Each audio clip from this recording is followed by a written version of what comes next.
Salut les investisseurs malins, j'espère que tu vas bien. Je m'appelle Gabriel Jarosson. Aujourd'hui, je vais analyser la startup Dood. DOD, Dood, c'est mignon, c'est sympa, en levée de fonds sur Happy Capital en ce moment. On va regarder ça ensemble, on va analyser la startup à partir de mes critères d'investissement gagnants qui sont dans mon livre. Si tu connais pas mes critères d'investissement gagnants, si tu n'as pas lu mon livre, je te l'offre gratuitement. Le lien est en dessous dans la description, reçois-le chez toi en version papier. Cette version-là, comme ça tu connaîtras tous mes critères d'investissement. En attendant, pour regarder la vidéo, tu vas quand même pouvoir les télécharger. On va regarder tout ça ensemble. Si tu les connais pas, ces critères, eh ben, le lien est dans la description, juste en dessous. Les critères sont là sur mon écran, mais dans la description, tu peux télécharger le lien PDF pour être à jour et regarder cette vidéo. Avant de commencer, si c'est ta première fois ici, si ce n'est pas déjà fait, je t'invite à cliquer sur le bouton s'abonner. Juste en dessous de cette vidéo, le gros bouton rouge pour t'abonner à la chaîne YouTube Léonis. Ne rater aucune vidéo dès que je les publie. Une étude d'une startup en levée de fonds tous les dimanches et le reste de la semaine. Des vidéos sur l'investissement et pour rejoindre plusieurs milliers d'investisseurs malins. C'est parti.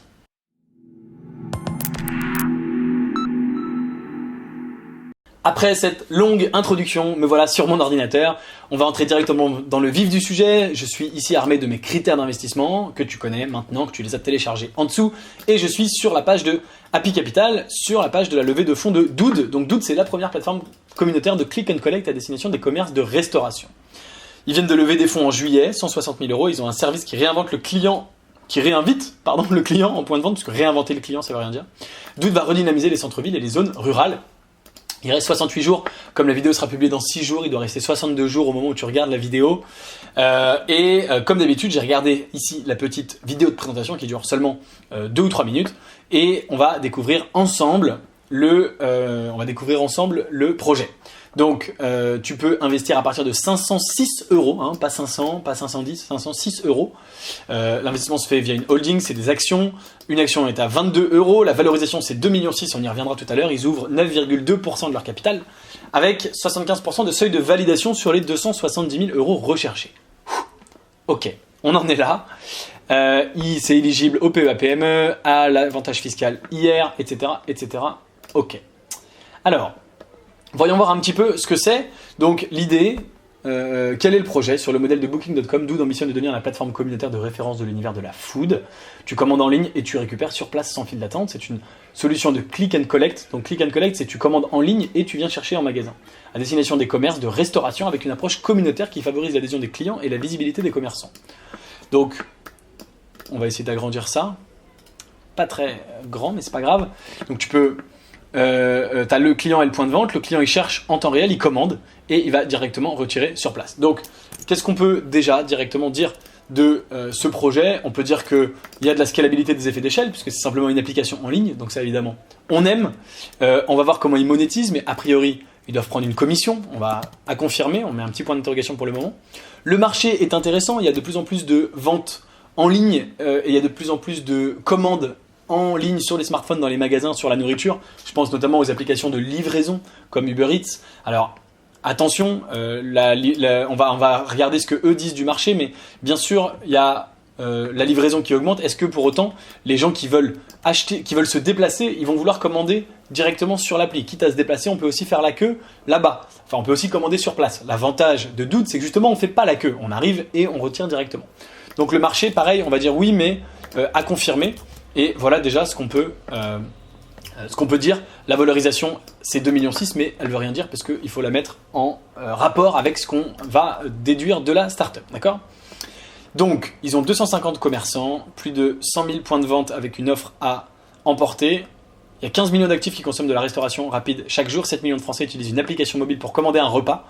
Et c'est là où moi je mets un petit point de vigilance. Il n'y a pas 7 millions de Français qui utilisent des applications pour aller commander un repas et aller le chercher. C'est en général qui commandent un repas pour aller se le faire livrer chez eux.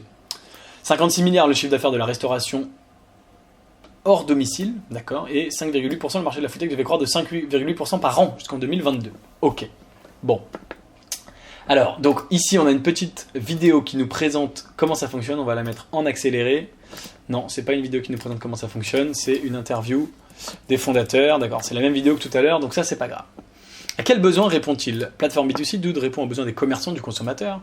Donc le commerçant, ça lui permet d'augmenter ses revenus, d'optimiser sa productivité, puisque la commande elle est prise en avance, de mieux gérer son personnel. C'est un levier de croissance, d'accord.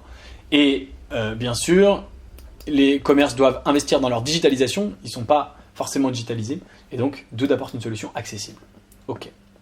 Alors, comme d'habitude, hein, sur Happy Capital, on ne voit pas énormément d'infos de premier abord, il faut un peu les chercher, mais c'est pas grave, on va les chercher ensemble. Donc, quel est le marché? Il cible 100 000 points de vente avec une offre à emporter. C'est un segment de la vente à emporter qui est estimé à 5 milliards, donc c'est pour ça que je te disais que le marché était important. Donc 5 milliards, on peut enlever le point d'interrogation. La vente à emporter, c'est un gros marché. Encore une fois, est-ce que dans les usages, puisqu'on se déplace au restaurant, on veut commander en avance? Eh bien oui, si c'est un restaurant où il y a beaucoup de queues, beaucoup d'attentes, on peut se dire ok, éventuellement, on va le faire. Il faut que ça rentre dans les usages, mais pourquoi pas? 7 millions de Français utilisent des applications mobiles pour commander un repas, et c'est là où je trouve qu'il y a un raccourci, c'est-à-dire que je suis quasiment persuadé qu'en fait, les 7 millions, plus de 90%, c'est pas du à emporter, c'est de la livraison, mais c'est autre chose. La restauration rapide, c'est 19 milliards de CA, et la food tech, 250 milliards dans le monde, estimé en 2022. Ok. D'accord. À quoi vont servir les fonds? Donc on a 70% d'investissement commercial et marketing, ce que je trouve énorme, 70% en marketing, mais bon. Et 30% pour la nouvelle plateforme, ça c'est bien. Ok. Qu'est-ce que nous avons d'autre? Alors on va bien sûr chercher l'équipe Unfair Advantage. La monétisation. Alors comment gagnent-ils de l'argent? Et quelles marges font-ils? C'est déjà un premier point intéressant qu'on pourrait essayer d'envisager. Alors il y a un commentaire, bon, c'est pas énorme. Qu'est-ce qu'on a comme commentaire? Antoine qui dit bravo pour l'impact positif. D'accord, mais Antoine, je crois qu'il travaille, c'est pour ça qu'il travaille chez Happy Capital. Salut Antoine qui regarde peut-être cette vidéo. Alors j'essaie de revenir en arrière, si ça peut. Alors le site, mais bon, c'est pas grave, on juge pas la qualité du site, on juge la qualité de l'entreprise. Alors. Donc, tu vois, il n'y a pas toutes les infos facilement, c'est fait exprès, c'est fait exprès que moi je ne les ai pas trouvées, c'est que je veux vraiment mettre ça en rapport avec le cheminement que vont devoir faire les internautes. Alors, ils savent comment monétiser, c'est un abonnement mensuel, SaaS, donc la monétisation, il n'y a pas de problème, et la marge, comme dans la plupart des SaaS, c'est du 100% marge. Donc, c'est-à-dire que tu t'abonnes et eux, effectivement, comme c'est une application, ils ont simplement des frais de maintenance, mais ils n'ont pas grand-chose à faire. Donc, 100% de l'abonnement, ça va être de la marge. Donc, le profil de marge et de monétisation sont bons. Il n'y a pas de problème. On voudrait avoir un petit peu plus d'infos sur l'attraction, combien ils ont signé de commerçants aujourd'hui.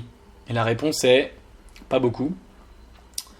Donc le Xavier Marchez, il a 83% du capital et puis les autres cofondateurs et les autres investisseurs ont 17%. On va aller voir son profil LinkedIn. Non, bon on va aller le faire à la main. Tac, donc j'ouvre une page LinkedIn. En attendant, on a ici le cofondateur, télécharger les documents, entreprise juridique financier. Alors plaquette comptable, compte de résultats, tableau de financement, synthèse financière peut-être tout simplement. Pendant ce temps, on cherche le profil de Xavier. Voilà. Alors, c'est pour être une synthèse, c'est une vraie synthèse. Non, on va aller chercher autre chose. Compte de résultats prévisionnels, peut-être. Donc, 2018, chiffre d'affaires 745 €. Cette année, il prévoit de faire 139 000, avec une marge brute de 98%. Ça, c'est très bien. D'accord. Alors, il prévoit de faire 2 millions l'année prochaine. Mais, évidemment, cette année, ils vont faire seulement 139 000, donc on a une valorisation qui est beaucoup trop élevée, 2,6 millions pour une boîte qui fait 139 000 € de résultats, ça va pas. Et alors on a le CV de Xavier, bon pourquoi pas. Non, ça m'intéresse pas trop, on va plutôt aller voir son LinkedIn, ce sera mieux. J'essaye de trouver combien ils ont combien ils ont de clients, mais je crois qu'ils l'ont dit dans la vidéo, mais moi j'aimerais bien que ce soit écrit. Donc là, on a les concurrents, bien sûr, c'est important, il y a pas mal de concurrents. Et il y a des concurrents sur exactement le même créneau, ils ne sont pas cités ici, mais qui font effectivement du click and collect. Voilà, service existant avec une communauté, mais ils disent USA et UK uniquement, et c'est faux. Il y a des services français, il y a un dossier que j'ai vu passer chez Léonis récemment qui fait quelque chose de similaire et qui est bien avancé, qui s'appelle Pulp, si ma mémoire est bonne. Donc voilà, notre différence, une offre, valoriser le commerce de proximité. Bon on va être obligé de re-regarder la vidéo pour savoir combien ils ont de vendeurs actuellement. Est-ce que c'est écrit? Dood permet aux commerçants de proximité de disposer d'outils jusqu'ici cette communauté qui va lui permettre de limiter ses efforts en termes Alors, on accélère ça. et de référencement sur le web, puisque toute la communauté va y contribuer. On est vraiment sur un modèle Booking.com adapté à la restauration emportée. L'objectif étant qu'en un clic, je trouve toute l'offre de restauration emportée autour de moi ou sur un trajet. Y compris les partenariats potentiels nationaux. Ils ont 190 points de Autour de vente. moi ou sur un trajet. Nous avons déjà signé 250 comptes clients en mois d'activité, déployé 190 points de vente. 250 clients, ça va vite hein, en lecture accélérée.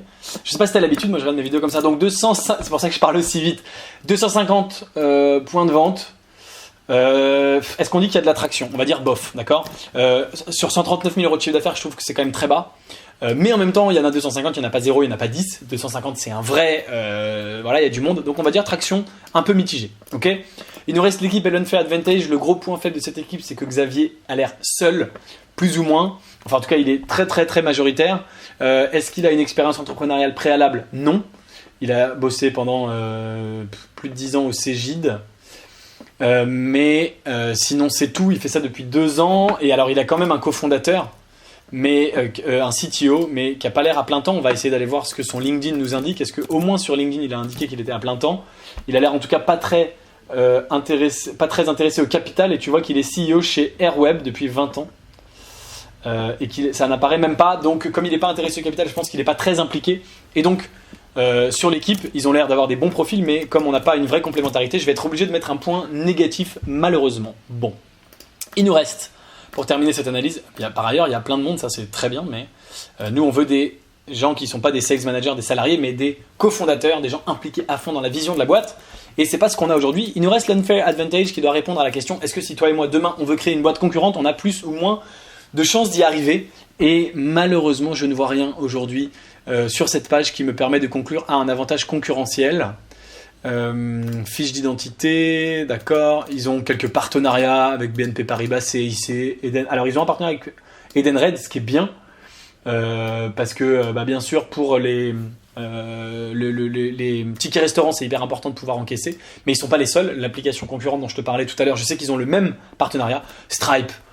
Bon, tout le monde peut travailler avec Stripe, hein, c'est pas très compliqué. Donc, bon, je vois pas grand chose. Diagnostic concurrent, voilà. Quel est l'Unfair Advantage? Une offre, un abonnement, que propose Dood? Notre différence, une approche communautaire, bon, mais tout le monde peut faire une approche communautaire.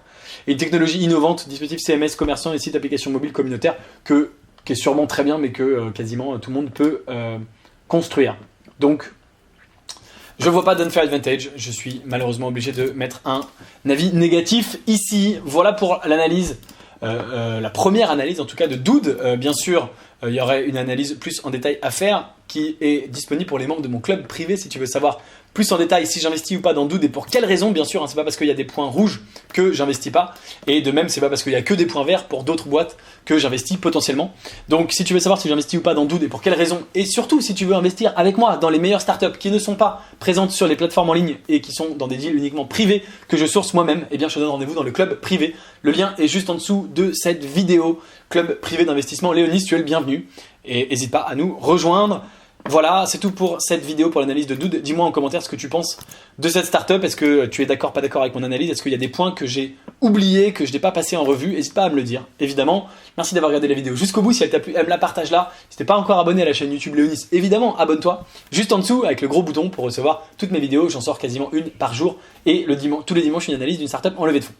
Et à très bientôt. En attendant la prochaine vidéo de moi, tu peux regarder une autre vidéo juste au-dessus de ma tête. Ciao!